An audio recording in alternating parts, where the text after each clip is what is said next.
I'm starting Blue Tuesday.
each other a message. I thought they both gave up on me.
Nothing alone.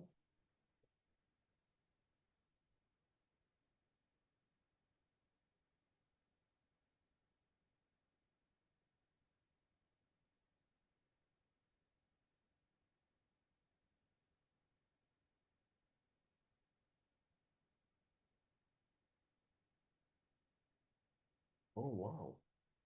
Couple people looked at me.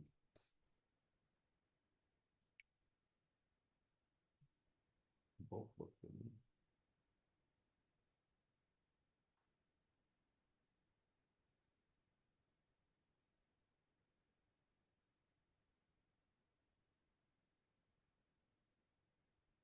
I'm going in there.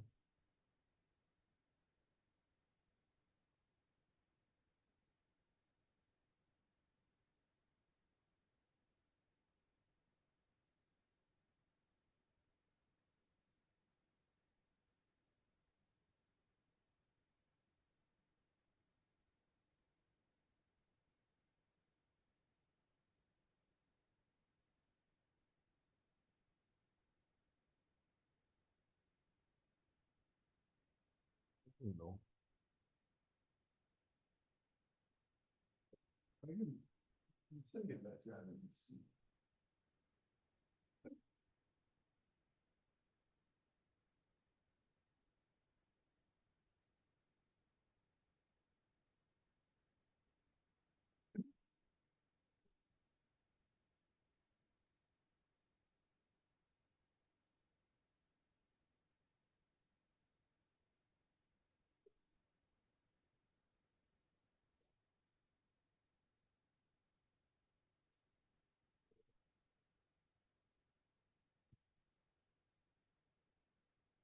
Well,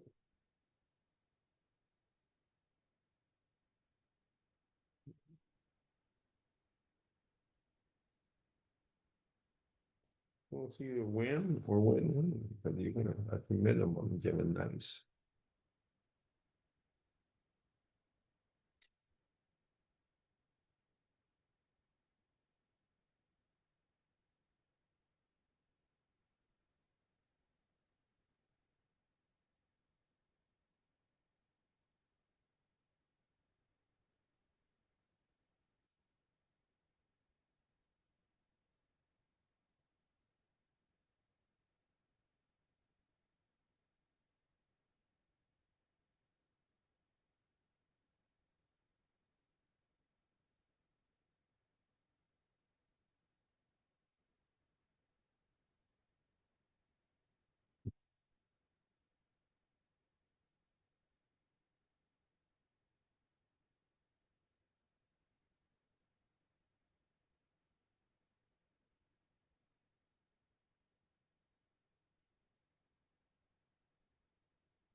One betting show. Oh man, 40, man.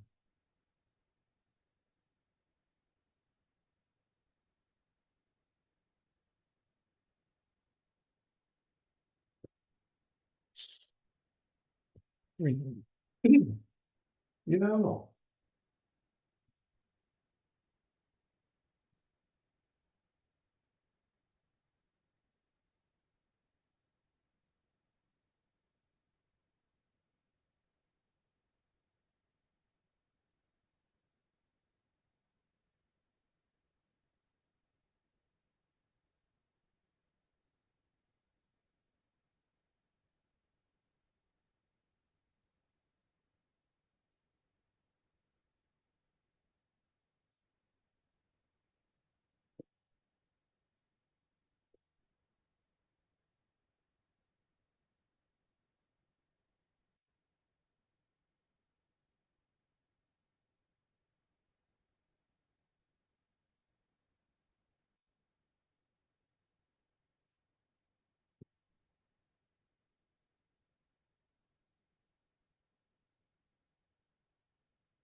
Rob, I think I forgot to thank you for the minutes again this time. Oh, Thank you. that's fine. No, you don't have to thank me. It's no big deal. Ooh, yeah.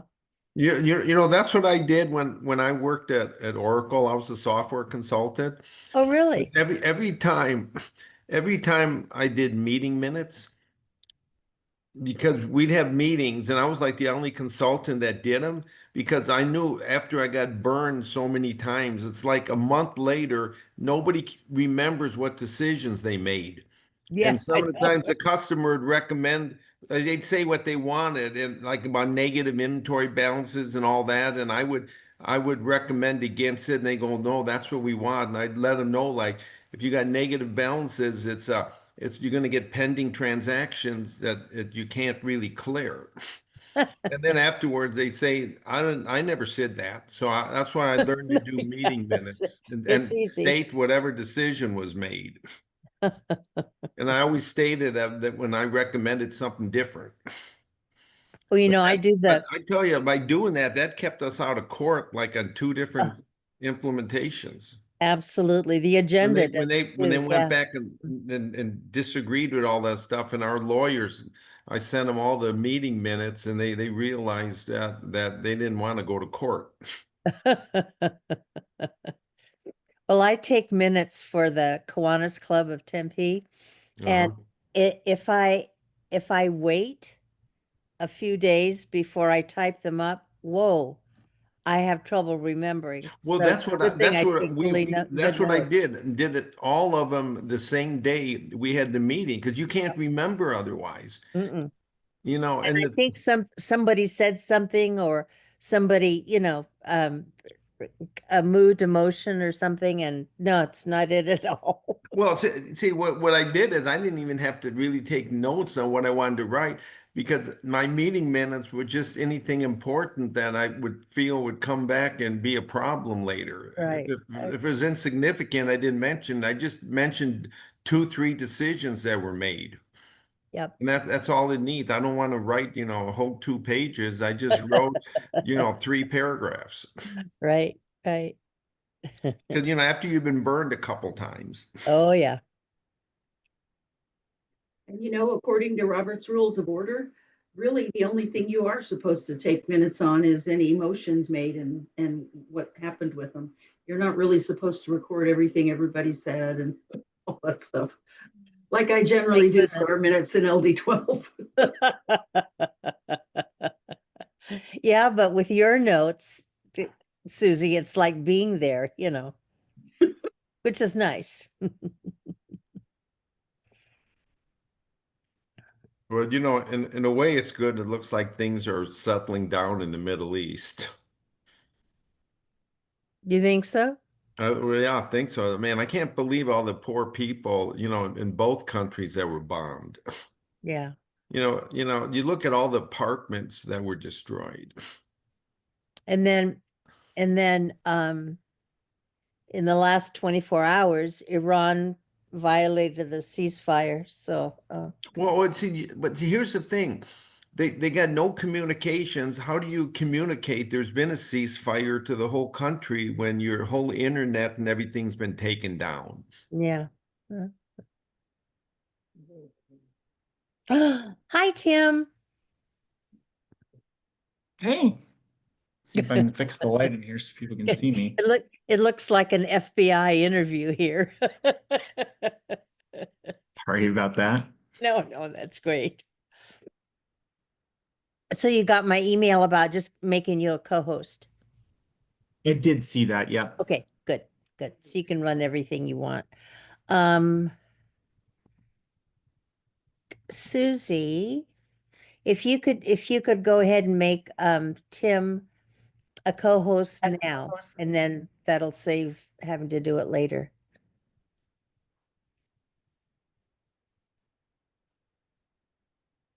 Yay.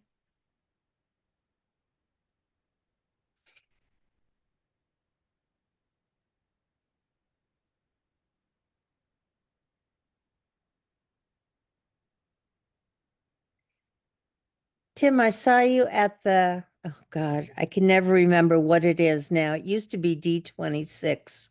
What is it now in Tempe? The 8, 8? Is it 8 8? is northern Tempe and Oh, 12 yeah, is yeah. southern Okay. Tempe. I saw you at that last meeting. Yeah, I think we went 24 to 26 to 8. Maybe that's right. Yeah. Yeah, it was 26. Oh, by the time it changes again, I think I'll start remembering. Oh, dear. But it'll take us another 2 years to learn the new districts. And then I by the know. time we'll have learned that, we'll have forgotten something else. Yeah, yeah. What I found in my archives when I was looking for information about you was an a one-page introduction I did for you the last time you were on Blue Tuesday. Oh my gosh. It was glorious. I used a lot of it already. Ah, dear.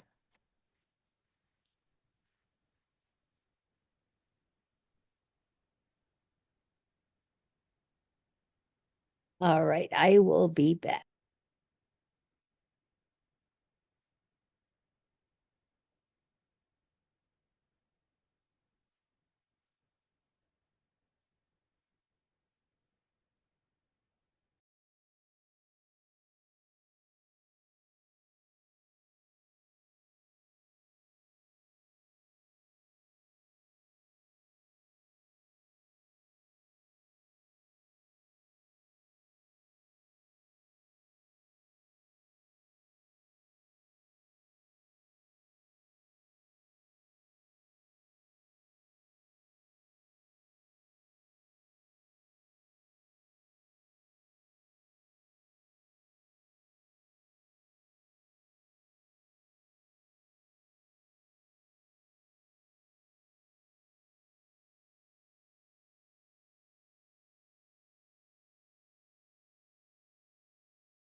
Can you hear me?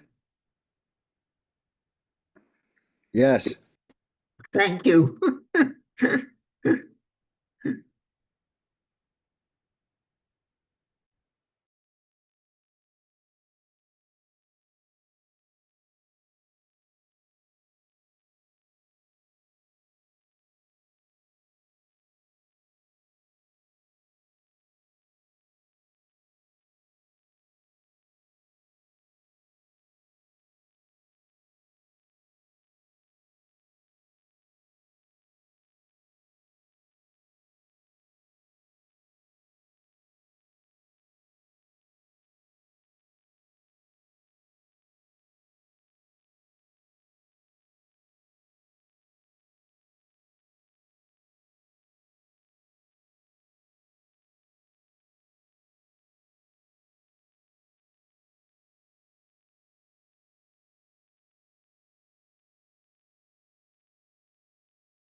Well, good morning. It is noon and time for the Blue Tuesday Forum.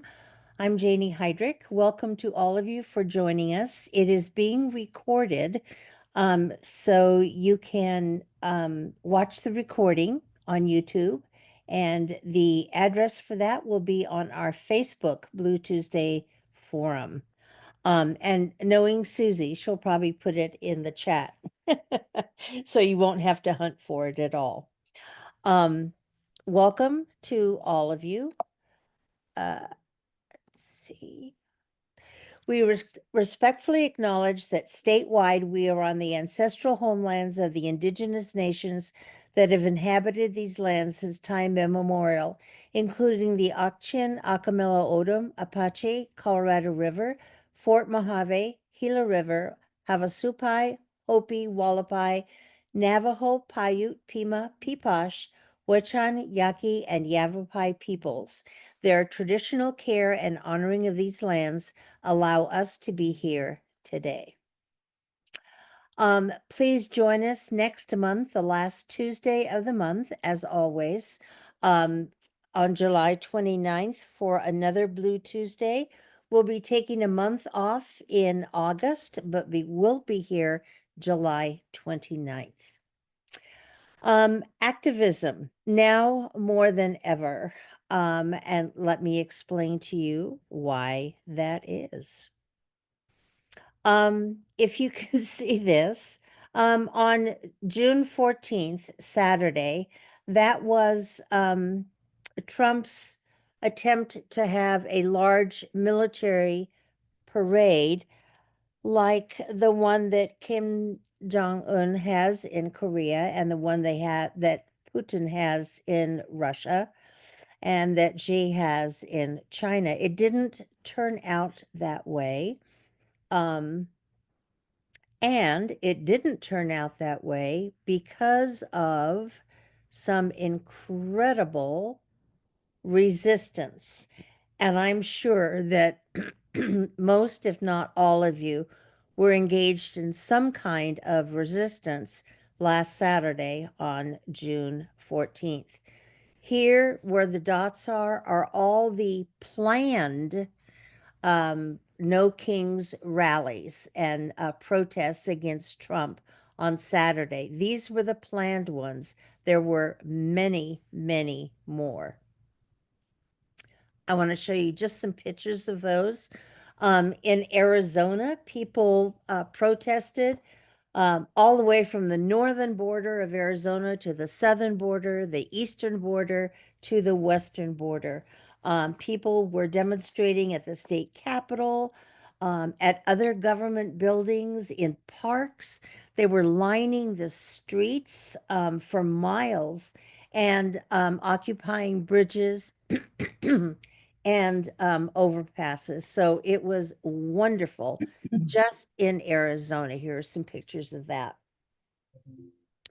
And lower left is Philadelphia. Look at the Golden Gate Bridge in San Francisco. Boston, Connecticut, huge, huge numbers. Here are some more for you to look at. Oregon, California, Idaho, Chicago, Kansas, Florida, Texas, even Texas, North Carolina, North Dakota, Colorado, New York, even Washington, D.C., Louisiana, New Mexico, Delaware, South Carolina. And it wasn't just in the United States.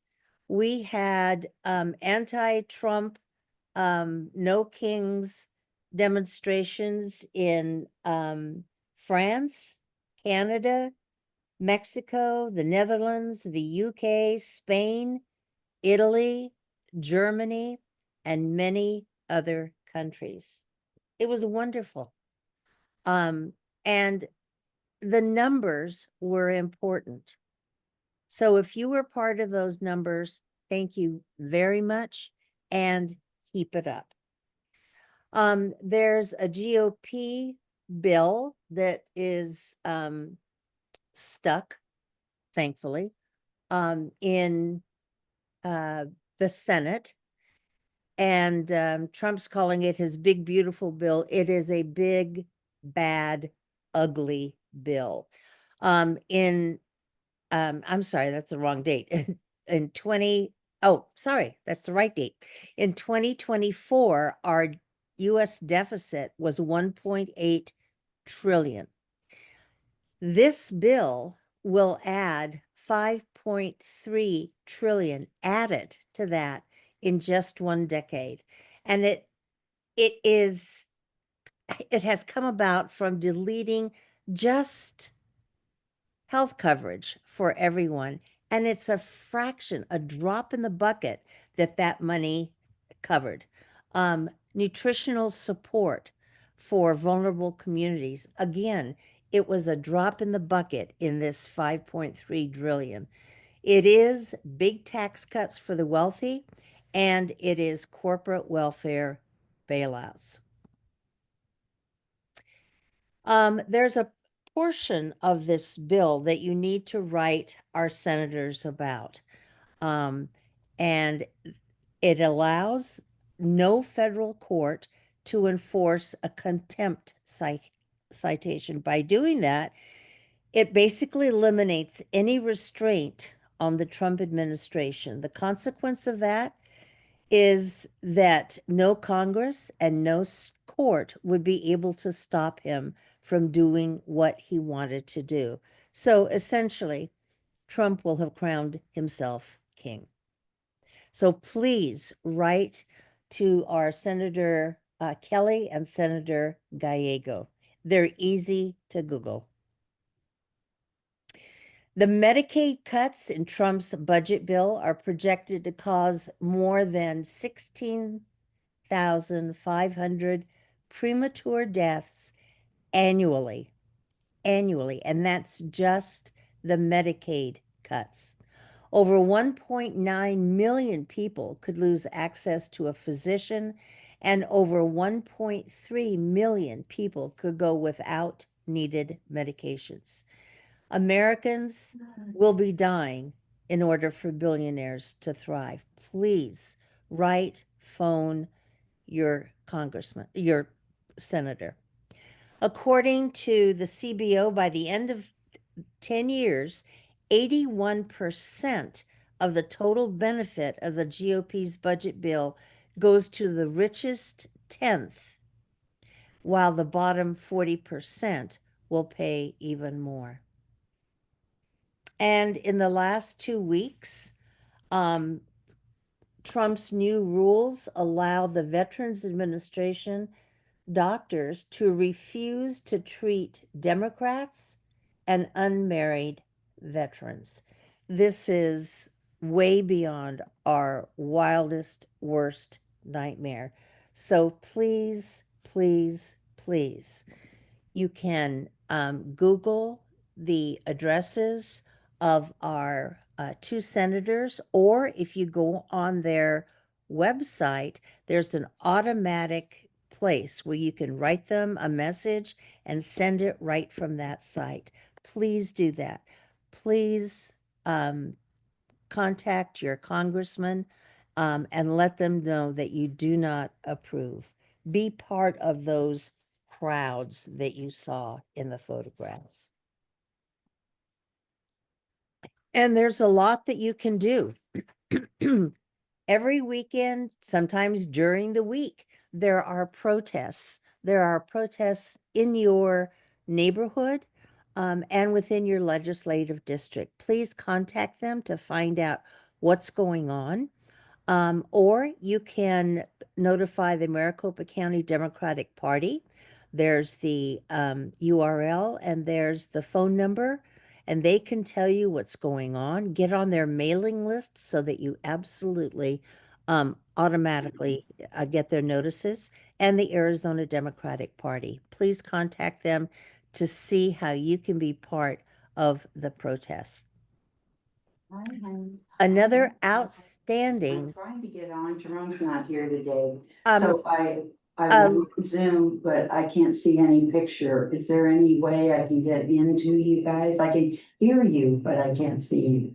Okay, Linda, I'm going to ask you to mute yourself, and then Susie can call you and tell you how to get on. Okay? One group that was responsible for several thousand protests across the country is Stand Invisible, and there is a standinvisibleaz.org. Please write down their contact email. They are promoting social welfare, advocating for personal freedoms, and protecting our democracy.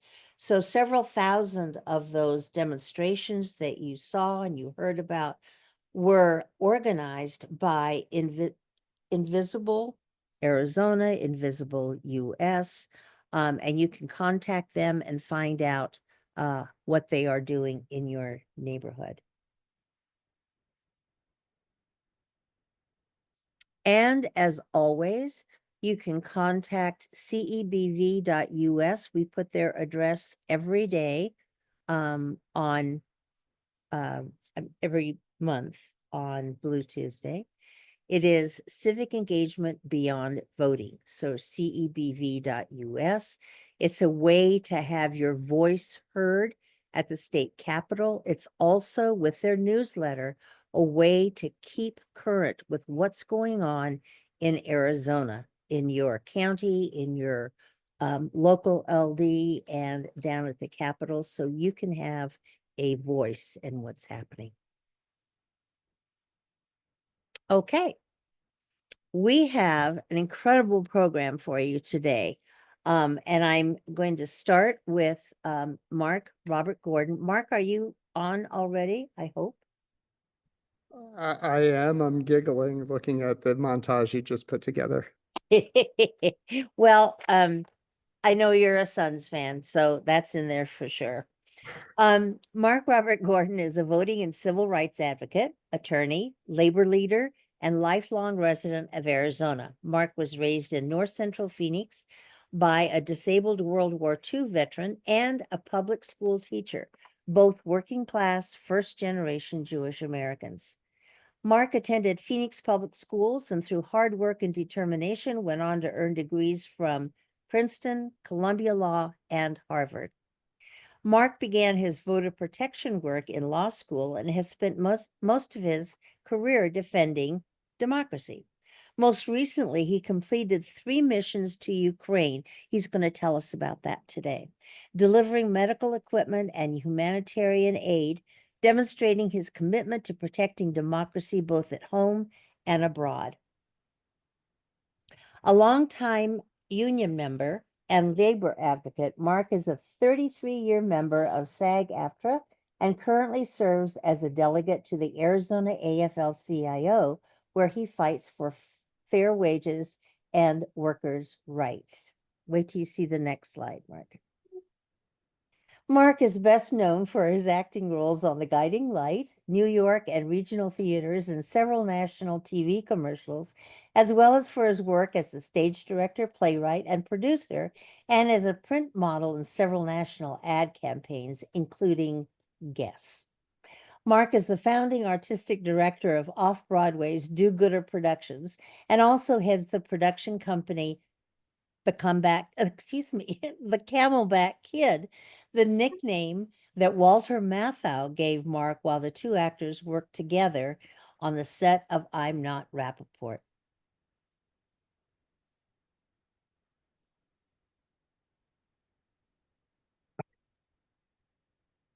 All right. Mark serves as one of Arizona's elected members of the Democratic National Committee. He's the Western States Director of the DNC Small Business Council and plays an active role in the DNC's Disability and LGBT caucuses and the DNC Labor and Veterans and Military Families Councils. Mark, today, first, before we get into Ukraine, is going to address the DNC's strategies and messaging for wins in 2026 and beyond. Mark, thank you for being with us today. I thank you so much, Janie. I have heard before of lives flashing before your eyes. I wasn't expecting that montage. Thank you. Threw me a bit.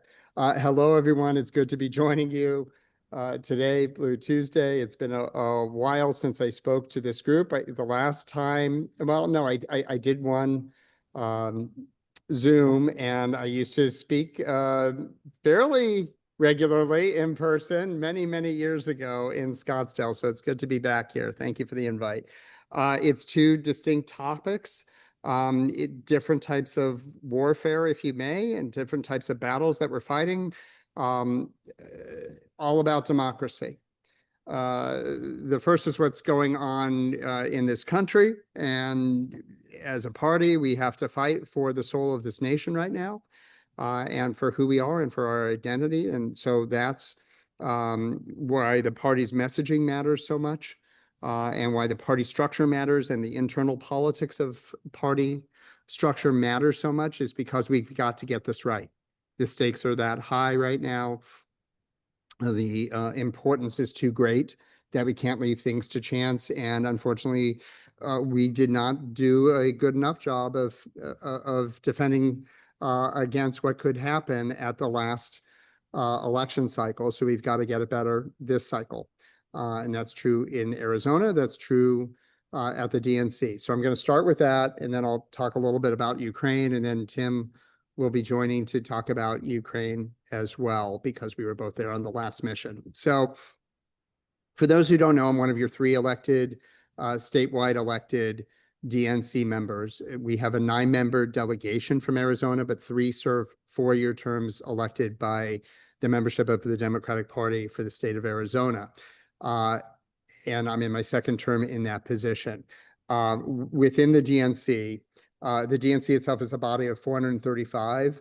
It's the size of the House of Representatives. And the role is to be the voice and the organizational structure for the Democratic Party nationwide. It goes from the national party, the DNC, down to the states. So think Arizona Democratic Party, ADP, to the counties. Here it's MCDP, the Maricopa County Democratic Party, to the legislative districts around the state, which is 30. The DNC it really is the messenger for the Democrats nationwide. When a Democratic president is in the White House, unlike today, but when a Democratic president is in the White House, think long time ago in our history, 6 months ago, from what we've lived through in the last 6 months, it depends on what the Democratic president wants to do. The last Democratic president, Biden, used the DNC as his political arm. So he, quote unquote, bought into the DNC for its messaging on political grounds on behalf of the White House, particularly in non-election years. Whereas Obama, the prior Democratic president, had his own operation, Obama for America, that operated outside the DNC. So you had competing messages going on nationwide. It was unified again under Biden within the DNC, which is a good thing or not a good thing, depending upon if circumstances that happen with the presidency, as happened this last cycle in the middle of an election season when we made a switch at the top of the ticket. It changed the structure was built around Biden, and then it was no longer Biden. It was Harris. So it might bear some reviewing as we move forward in terms of restructuring this. We got our messaging wrong, and I take blame along with every Democrat who's involved everywhere. So it wasn't me sitting in a room saying, here's what we do. But Democrats nationwide got our messaging wrong last time. We really thought that the things that were important to us were what was important to the electorate, and we were going to tell them what's important to you. And I'm guilty of that because I got sent out by the Biden administration and the Harris campaign to make speeches on the macro economy of Bidenomics, which we had a booming economy, really the best economy we had in probably 60 years under Biden, except we were coming off of a pandemic and people were still feeling the pinch in their pockets. And when you go to the polls, that's what people felt. And you cannot tell people how they should feel. And we were telling people what they should feel. And that was a big mistake that we made last time. So we were ignoring the inflation in people's pockets. We were ignoring all the signs about what people were talking about, which I'm politely putting in a bucket of safety, but they demagogued their way to it by saying people were trying to cross the border to rape and kill us, and we're entering, men were wearing dresses to enter women's locker rooms to either rape women in locker rooms or just to win medals. That's basically, I'm politely calling that safety. That's what the election boiled down to. The DNC has an analysis. The report is going to come out in August, and we have our next meeting is in August.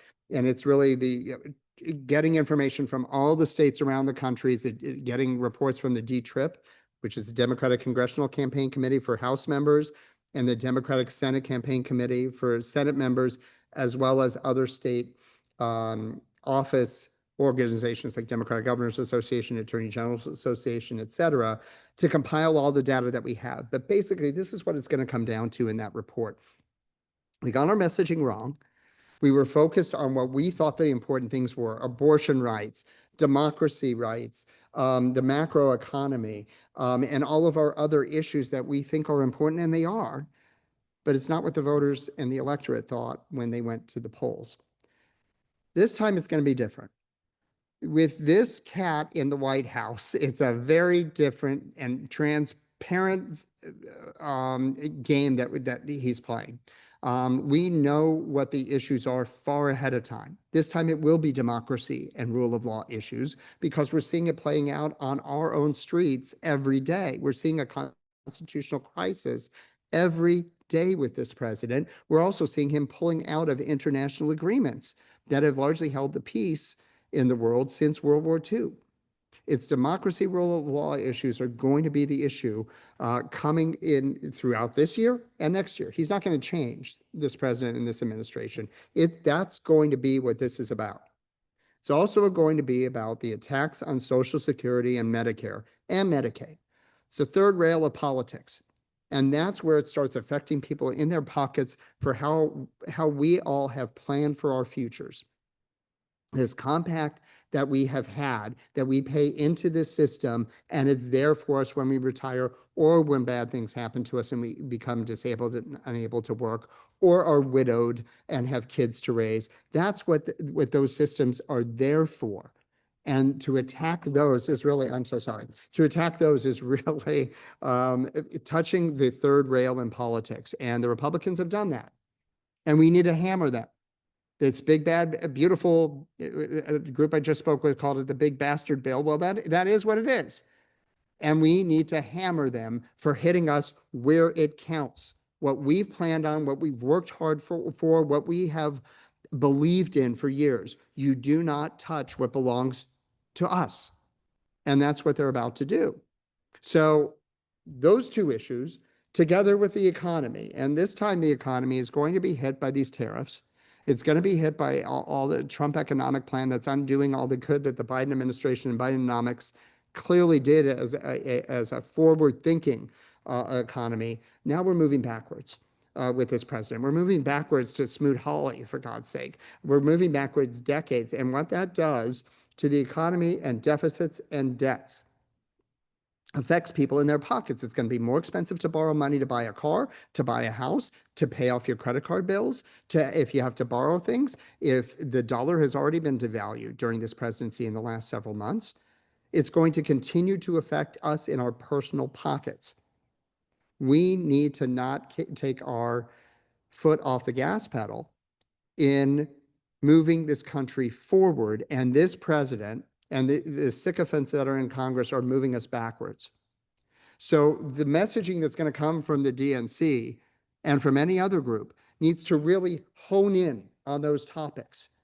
There's catnip out there with Trump. Every time there's catnip of some other scandal he's in, something else that bothers us about him, we need to keep it focused on what the electorate is concerned about. In my lifetime and in my activism in politics of 41 years, really the best job that I ever saw done was the Gingrich Revolution. Not our team, but the Gingrich Revolution, who had a 10-point plan, that Contract for America. And they said, we're going to do those 10 simple things. We need to do that. I'm not saying to have a 10-point plan. I'm not saying to have that. We need to simplify things.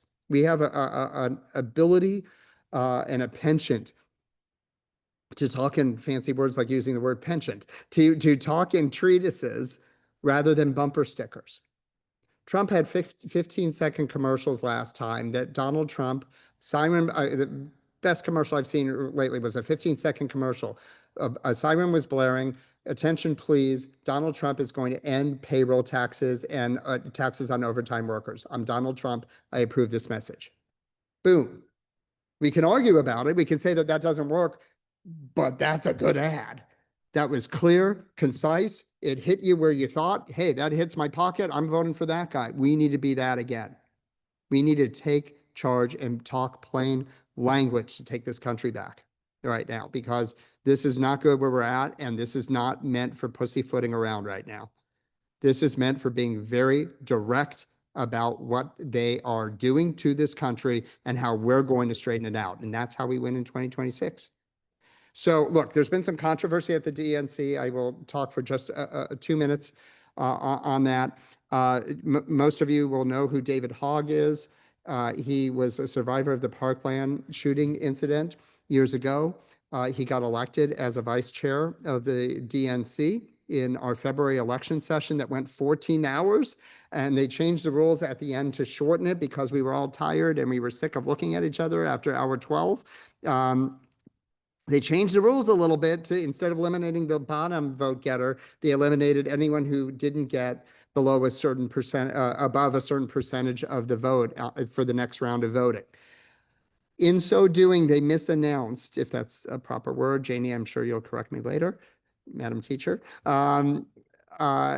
They improperly, there you go, improperly announced how to conduct the next round of voting. And someone who had spent $40,000 running for vice chair filed a protest after the vote that because there's a gender balance rule, that male and female have to be a certain number of composition on the executive board of the DNC, complained that we were doing it wrong.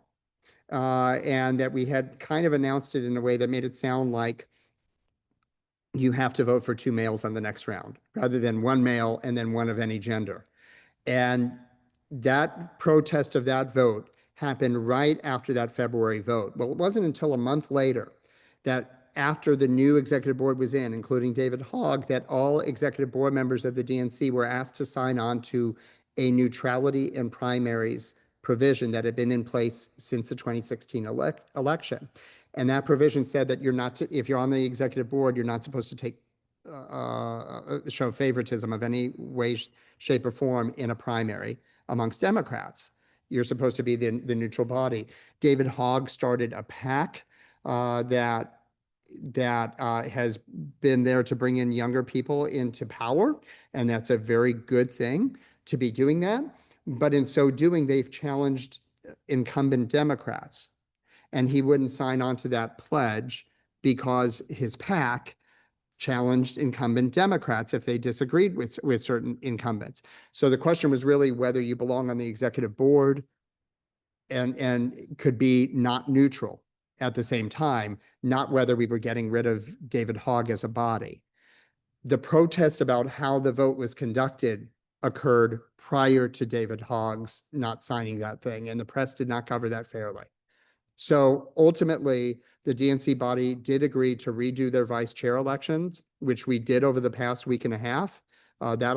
Two different sets of elections. We took an election on a vote on whether to redo the vice chair elections and accept the credentials report challenging it.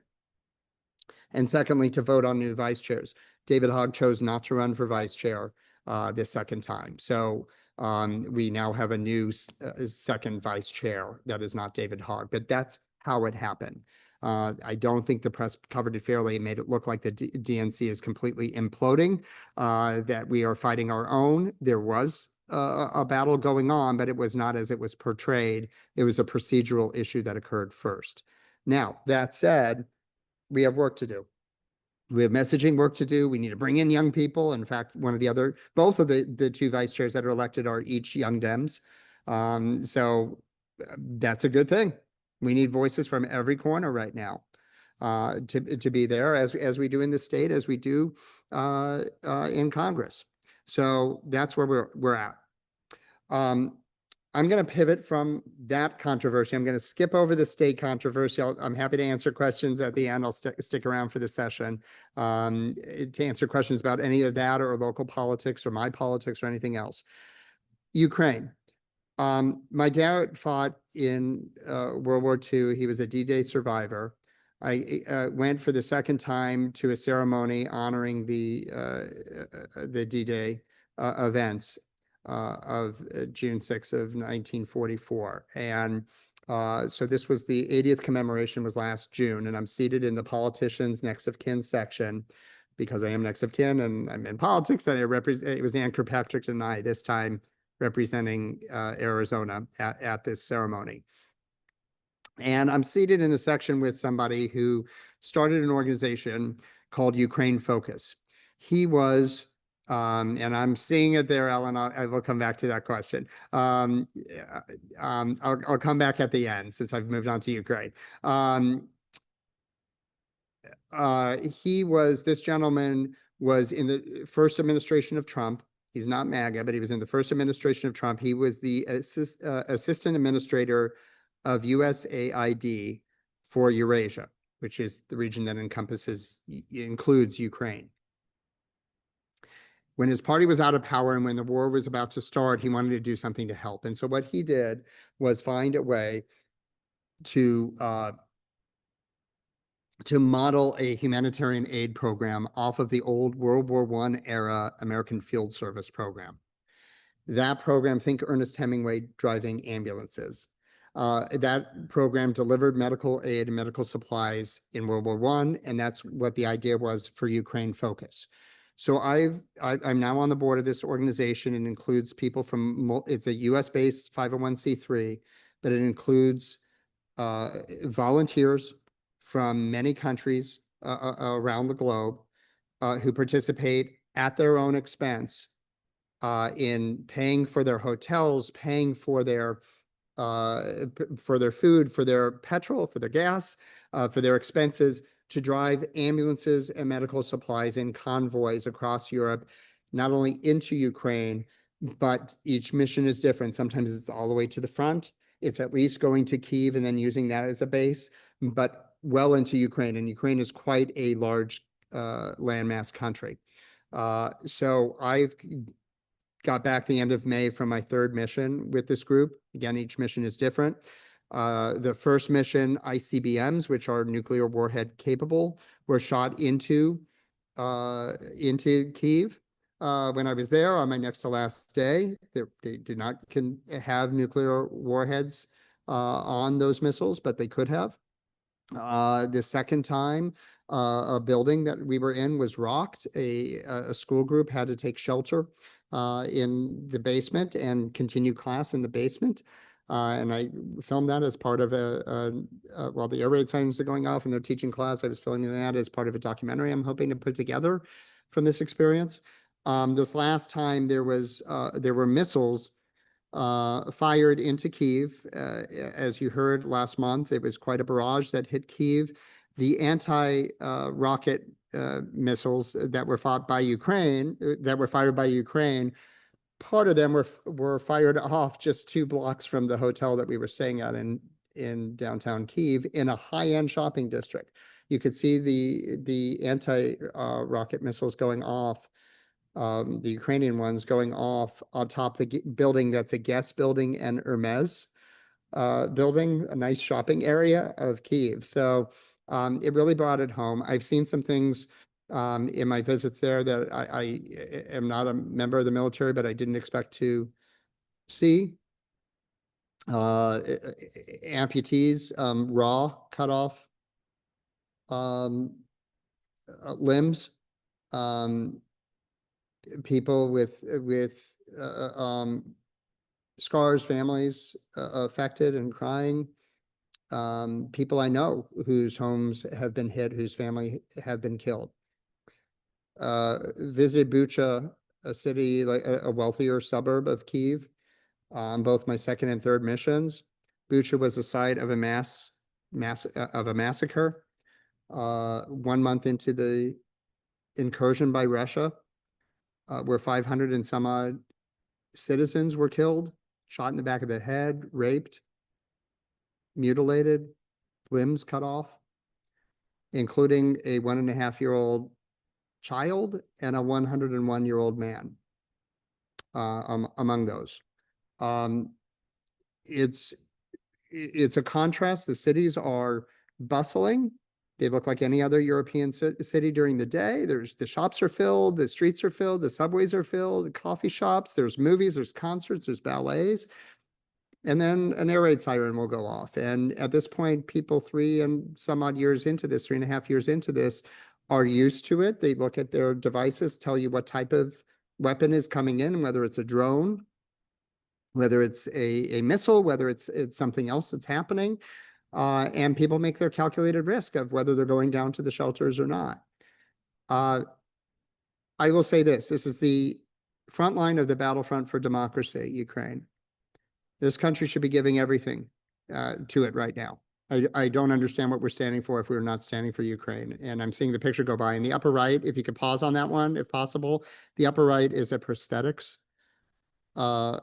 machinery that we had imported. They came from Albany, New York. They 3D print a prosthetic for an amputee in 3 hours time that's custom fit for the cost of about $50 to make a new arm, a new leg. I see one medical person in my view on the screen now and saying, wow, because she knows the cost of these things. The minimum, cheapest version is like 14,000. They're usually in the 20,000s plus for each device that you have to put on for $50 that can be 3D printed. Those are portable machines. They're heavy, but they're portable machines, which means they can be brought out to the front. Ukraine Focus is now building a prosthetics lab so that this can be done in a greater scale as more and more people, unfortunately, the costs of war are facing amputation. It's part of what we're doing. To Ukraine, we should be giving everything to this country right now. I don't understand what we're standing for if not Ukraine right now. And I know that everybody has their hand out. It's politics season. Many of you know I'm about to make a political move myself, so my hand's going to be out very soon too. But this is important. This is important right now to give to an organization like this. So if you can give, go to ukrainefocus.org. If you're not in a position to give, or even if you are, please share that website on your social media, post something on social media, keep this message alive. We're 3.5 years into this particular portion of the military battle. This incursion actually started in 2014, not 3 years ago. But this was a full-scale invasion 3+ years ago. We in America have the attention span of a TikTok. And imagine democracy only lasting the length of a TikTok. We need to be all in on this and supporting Ukraine until the end here. Because if Ukraine falls or falters, or if we falter in our promises to defend them when we told them to get rid of their nuclear weapons, then every other country in that part of the world or all of Western Europe is going to want to have their own nuclear weapons as a deterrent moving forward. Every other country in the region is going to want to militarize. And that's going to drag the US into a further conflict in the struggle for democracy. And yes, we have our problems here domestically, but this has to be held up or else the whole world order collapses. So I'm asking you to please go to ukrainefocus.org and consider either making a contribution or at minimum forwarding that page to your friends and neighbors. There was a t-shirt on the prior slide. It says something dirty on it, but it makes Putin look really bad. The light blue t-shirts there. We are going to be, for a donation of $100, let me know. I have a whole stack of those t-shirts. It says Putin is it begins with a D on it, just to make him feel bad. And we're going to be giving those out. We have a whole stack here for donations to the organization, $100 or more. Let me know if you're interested in one. In any event, that's my thing on Ukraine. I will circle back to the question Ellen posted about the DNC, and I only saw Randy Weingarten, and she was probably talking about Lee Saunders, the AFSCME president, and the AFT president, American Federation of Teachers president. There's a lot going on in internal politics at the DNC and the Arizona Democratic Party. We have to come together if we're going to win these elections, and these are crucial elections, and we shouldn't be navel gazing as much as we're doing right now. Randy has been a long-term member of the DNC, as has Lee Saunders. They were on the Rules and Bylaws Committee. It's the new chair's prerogative to appoint people to those committees. There were still opportunities for people, if they weren't automatically appointed, to get slots on those committees by running in their regional caucus. Randy instead resigned from the DNC altogether. Lee Saunders is contemplating doing so. They had a different choice for chair of the DNC. I think Ken Martin's doing a great job under very difficult circumstances.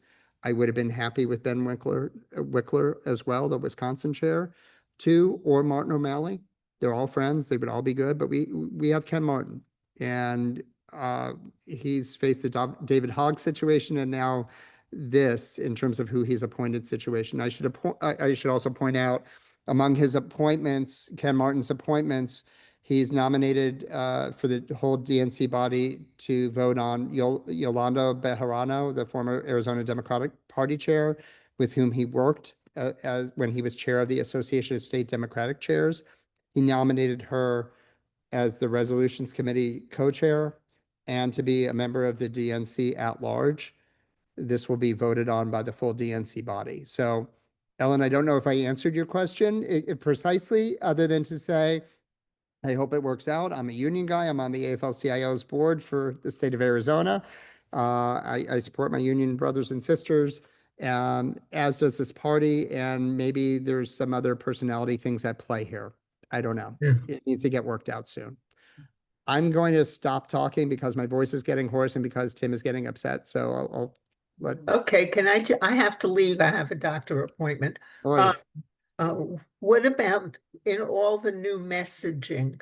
I didn't hear anything about the price of food. And I sure know when I go into the grocery store, nothing's come down. Yeah, and it won't. No, And tariffs is going to make it higher. Tariffs are going to make everything higher. yeah. I But mean, shouldn't that be an important part of the messaging? Well, so look, I'm not the person who's writing the messaging for the party. Yeah. I can tell you what the 3 topic areas are Mhm, that have been identified is democracy, rule of law, mhm. it's Social Security, Medicare, Medicaid, and it's the economy. Certainly, the cost of everything fits into the economy. I mentioned tariffs. I mentioned Trumpnomics writ large. The specifics about what we do to message it will be worked out so that our candidates and our parties will have proper guidelines on how to pinpoint those bullet point messages to the public. What I can say is that it's clear that focusing on just large scale economic successes was not enough. It's what people feel. And you can't Right. tell them what they're feeling. People understand when they're paying too much. We came out of COVID. There were, the US came out of it better than any other Western country in terms of our economy. But that didn't change the fact that things were more expensive. The rent is too damn high. Interest rates are going up. Inflation, it's a bad period. Trump's economic policies are making that worse, not better. We were taming inflation at the beginning, at the end of last year, beginning of this year. It had increased by a lower percentage, markedly lower than it had the year prior. So a lot of that is due to COVID and where we're at globally. The DNC needs to work that out into simple messaging to get it out to people, not just the DNC, candidates, state parties, and everything, which is why we need to get our state party in shape, because it needs to be the message deliverer here for the state of Arizona and for the candidates and for everybody on the streets. Thanks, Mark. I have to Welcome. leave. Okay. We miss you already, Ellen. Okay. Thank you, Mark. Thank you. Great messaging. Yeah, Mark, on both, on the DNC, which we really need to hear, and on Ukraine. Before I get to Tim, what I want to do is back up just a little bit. I hope you can see that. And go through this. Oh, wait. My life is Sorry. before my It'll eyes. be like it'll be like a merry-go-round. Excuse me. Okay, on the Ukraine focus, while the website address is up there, the Ukraine Focus is a volunteer-driven US-based humanitarian group. They deliver medical supplies in war zones about once a month to help a fragile democracy stay alive. They just delivered 24 ambulances, SUVs, hospital beds, and medical supplies for injured soldiers and civilians. Each ambulance saves on average 250 lives. They've gone on several missions into Ukraine, helping drive ambulances and deliver medical and humanitarian aid. So I just wanted to give those couple of notes. Just one quick correction. Sure. On average, 250 lives per month are saved by these ambulances, each ambulance, Wow. until they're shot up or commandeered or break down. They're old ambulances. So, that's why this is so important. That's why we keep having to replenish, and I've made multiple trips there. Right, right. Oh, gosh. Okay. Tim, thank you for joining us. You've been my hero for years. Tim Stringham spent most of his adult life serving in the armed forces since graduating from ASU, first in the U.S. Army, including a tour of Afghanistan in 2012, then in the U.S. Navy as an attorney in the Judge Advocate General's Corps. That's JAG, for those of us who think it's a heroic endeavor. He attended Marcos de Niza High School in Tempe, ASU, Georgetown University Law Center, and Notre Dame Law School. Tim is a veteran of both the Army and Navy, including a tour of Afghanistan, as I said, in 2012. He continues to serve as an officer in the Naval Reserve. In his words, quote, "I was on active duty in the United States Navy on January 6, 2021. I watched for 3 hours as protesters ransacked our nation's capital, and my commander-in-chief said nothing, end quote. By the way, Tim missed the Maricopa County launch of his campaign for Maricopa County Reporter because he was on duty out of the country. As a member of the U.S. military, he's traveled to over 40 countries on 4 continents. While in JAG, it was Tim's job to help develop the rule of law in Africa and the Middle East. He has seen what countries look like when the rule of law collapses. In Tim's words, quote, "Serving in the military has been the greatest honor of my life, but the greatest threat to democracy is not a foreign power. It's politicians at home who are willing to peddle lies and conspiracies to get elected, or who try to pick and choose who gets to vote to ensure their own election." And with that, Tim, I am going to give you the floor, and you are welcome to talk about democracy, Ukraine. The floor is yours. Thank you so much for that introduction, Dr. Heydrich. Actually, as we're sitting here, I am waiting to find out, hopefully within the next 24 hours, whether or not I'm going to be activated because of what's happening in the Middle East, because I am still a member of the reserve. So I might disappear for a month from Arizona. So if I stop taking your calls, that's where I'm at. I'm not dodging you. So Mark already talked a lot about our experiences. I had a couple of videos that actually show what the view was like literally just from our hotel rooms while we were there. But I kind of wanted to talk through some of the military aspects of what's going on in Ukraine. While Mark and I were there, even today, actually, any of you can download this Ukraine app on your phone, and it will give you a map of Ukraine. It'll flag portions of the country in red if those areas are currently under attack. And you can click on the area of the country and it will show you, to the best information that they have available, what is currently comprising the attack. So for instance, if you're sitting in the hotel lobby, your phone might vibrate at you, right? So I get the smartwatch, hey, there's a little notification alert. You look at the app and it will say, Kyiv is currently undergoing an attack. And then under the attack, you can look and see, okay, is it artillery? Is it drones? Is it missiles? Kyiv is pretty far away from the border, so artillery is out. They're not able to hit Kyiv by artillery anymore. By and large, the attacks that are hitting in Kyiv are these Iranian-made drones called Shaheeds. There's a bunch of different versions of them, a bunch of different payloads of them, but they're sort of a delta-shaped drone that's a little over 1 tim long and probably about 1.5 tims of wingspan. So something like 10 by 11. And they have a conical nose and they just have a little propeller. So you launch the thing, the propeller takes off, and they're what's called a loitering munition. So Iran will supply these drones to Russia. Russia sets them up across the border in Russia from Ukraine. They launch and they go in the air in what's called a swarm attack. And the idea is that you send enough of them at a time that it overloads the ability of the Ukrainians to be able to shoot down the drones. While Mark and I were there, it just so happened that was the start of the largest aerial bombardment since the beginning of the war and since the original Russian invasion. For my 3 nights there, I want to say the average number of Shahed drones that were actually launched at Kyiv was between 110 and 120. So I'm gonna show 2 videos. The first video is just what it was like waking up and looking out of the window in Ukraine.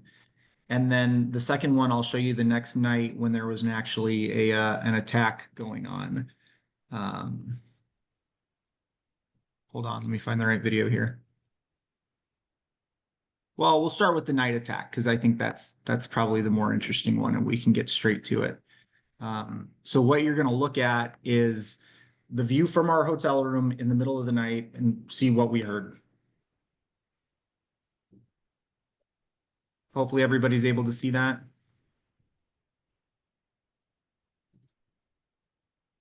The answer is yes.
Tim, those drones don't have specific military targets, do they? So that's exactly what I want to talk about. So from what you're seeing, you're at about 8 stories up in a hotel. And those, like I said, they're called loitering munitions. So the idea is that they can be directed by GPS as long as you maintain communications with them. They're supposed to be able to circle a target and then pick the particular military target and strike it. From my vantage point, and from what I can see in the newspaper, they're simply being launched on a straight line trajectory in these swarms, and they're crashing down in random neighborhoods. Each of those drones, like I said, has about a 10 by 10 area to its wing. They have a payload that's up to about 50 kilograms, maybe 60 kilograms of explosive, which, to be honest, is not particularly large. And these swarms of 110 or 120, those streaks of light, those are the rocket interceptors that are being fired from the Ukrainians. And they managed to take out all but between 5 or 15 in any given attack. Of the remaining strikes, they're just falling in random neighborhoods. It is possible that those are military targets, but I'm pretty sure that there's a couple of things happening. First off, the Russians don't want to have the munitions loiter because it gives more time for them to be shot down. So they're just flying on a straight line trajectory and hitting whatever they can anywhere in Ukraine with no particular military targeting that I can see at all. I am not aware that these things are actually being targeted at military facilities. So, for instance, last night, a drone hit a hospital and killed one person. A couple nights ago, a drone hit the facade of an apartment building and killed 2 people and injured 5 more. They don't seem to be targeted at all. And so, what's happening is when you wake up in Ukraine on any given morning in Kyiv, you're hearing these alarms go off. The alarms, like Mark has said, have largely been normalized. They're a psychological message to the people of Kyiv that you're at war, even though the tanks have not come within the city boundaries of Kyiv Oblast since the first few months of the conflict. The drones are largely harmless when you consider that they are lucky if they manage to kill 2 or 3 individuals in any given night, despite the fact that they're launching, tons of explosive power. They're doing very little damage. And then the people that are being hurt by that, they're often civilians. They're very rarely ever targeting anybody of any military significance. And so if you can imagine, Kyiv is about 4 million people large, especially now that there are all these internally displaced persons flocking to it. It's pretty dense, but it nonetheless, by population, is the city that's every bit the size of Phoenix or Philadelphia. And despite launching these enormous swarms of drones and hearing all these bangs, 1 or 2 people is getting killed of it. And if you can imagine in a city of Phoenix, that wouldn't even register. It's there for the psychological impact. And then you can imagine that if you were attacking Phoenix, I would expect, as a military attorney, that your attacks would be targeting Luke Air Force Base, Sky Harbor Airport, maybe the power grid could be a legal target, certainly Papago Park. But then just imagine that instead of hitting Luke Air Force Base, something's just hitting Peoria or hitting Tolleson. And so they do seem to me, again, I don't have all the data, I'm not indicting Russia for it, but they seem to be illegal strikes just designed to keep people up at night. And so in order for one of those drones to have actually killed me or Mark, it probably would have had to fly through our window. So, 60 kilograms, 120 pounds of explosive, that sounds like it's a lot of explosive, but these large buildings, just to weather a severe storm, a lot of buildings can weather more than that. And so I think there's something really horrific in that people are targeting the civilian centers and trying to terrify the civilian population. But I think on the other hand, Russia is depending on Iran to get these munitions. They're either incapable or unwilling of targeting specific military targets.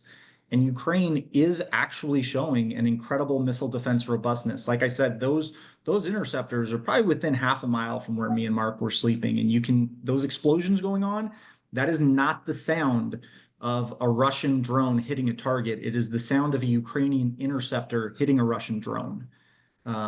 And so there's just a little bit of military commentary on that. And I'll just say one thing before we move on, and I take whatever questions. I'm happy to surrender as much speaking time as possible and take questions or give you your day back. But there is clearly a relation between what's happening in Ukraine and what's happening in Israel. I'm not saying that it's all coordinated, but Iran timed its attacks on Israel in conversations with what was going on militarily in Russia. And one of the reasons we know that there's huge coordination is Russia is now deploying troops from North Korea in its war in Ukraine. It's using munitions from Iran.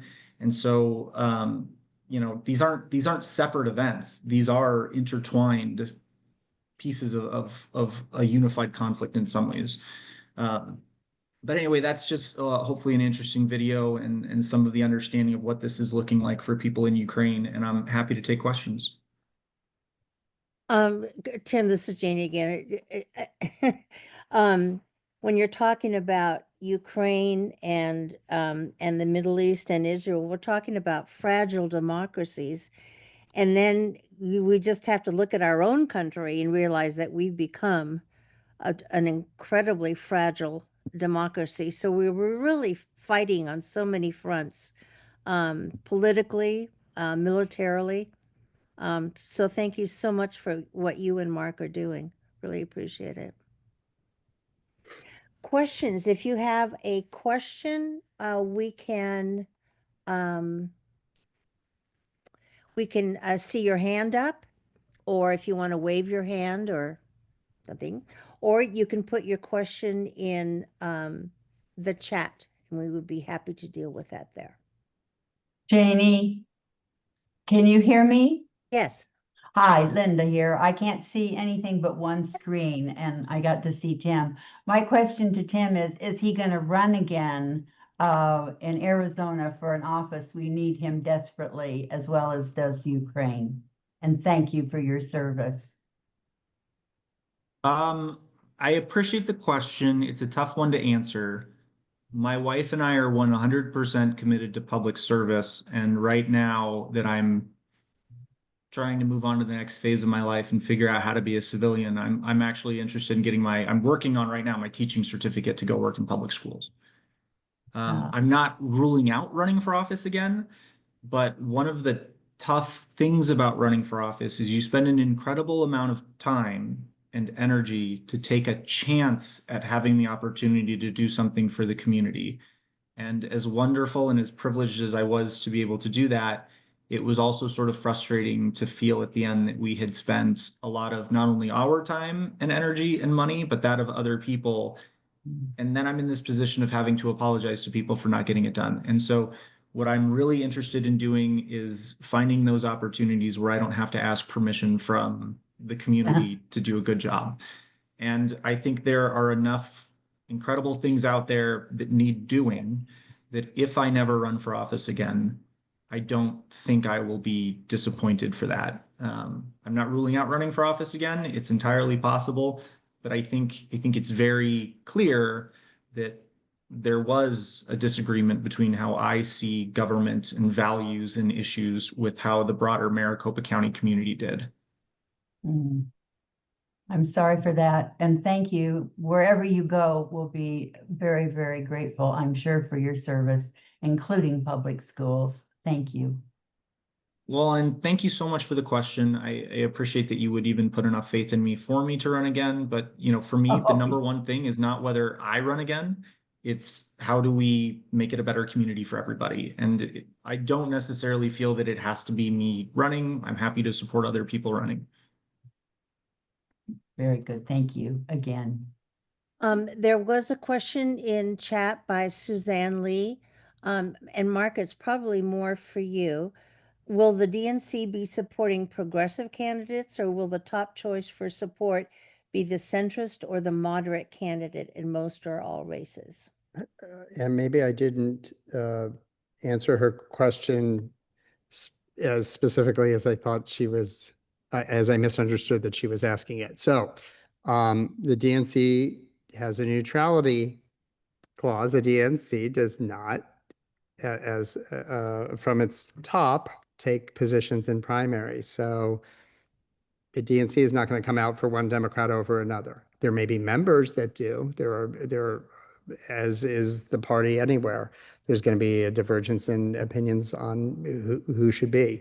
The DNC has been opened up since 2016. I'm not going to say it was closed before that, but there's a lot of reforms in place, not the least of which is putting in that neutrality clause to make sure that the DNC is not putting a thumb on the scale on behalf of one wing or one candidate. Okay.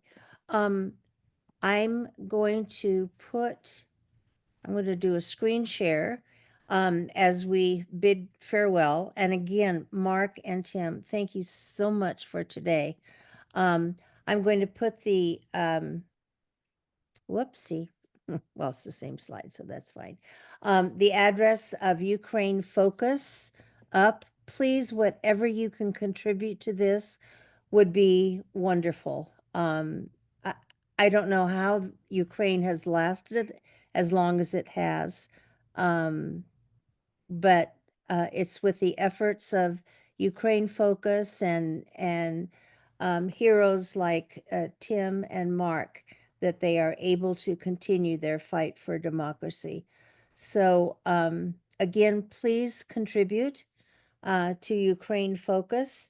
And many, many, many thanks, both Mark and Tim, for your insights on what's happening in Ukraine, making us feel it and understand it more than we had before.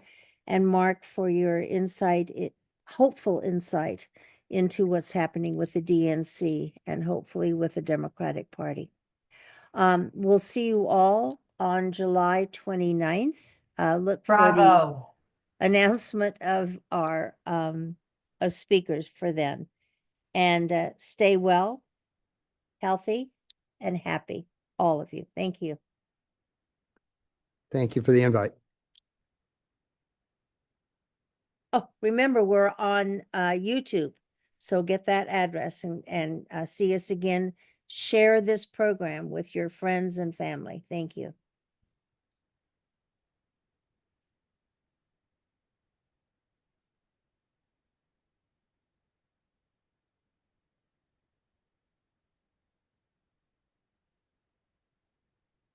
Good to see you, Linda. Good to see you, Smile. Mark.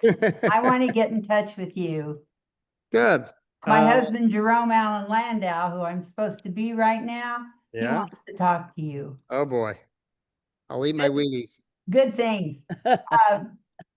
Can you text me your phone number if I give you my phone? Yeah. Why don't you do that? Okay, 480-993-7415.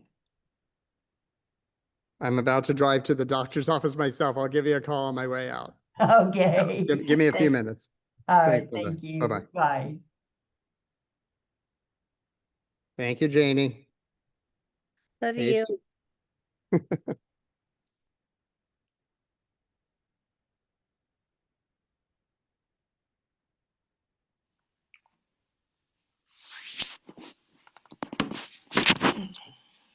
Okay, we're down to steering committee. Hi. I can only see one person at a time. I do not know what's going on. Well, go up to where it says view in the top right-hand corner. Oh, do we need to stop the recording? Oh, yes, thank you. I always forget that part.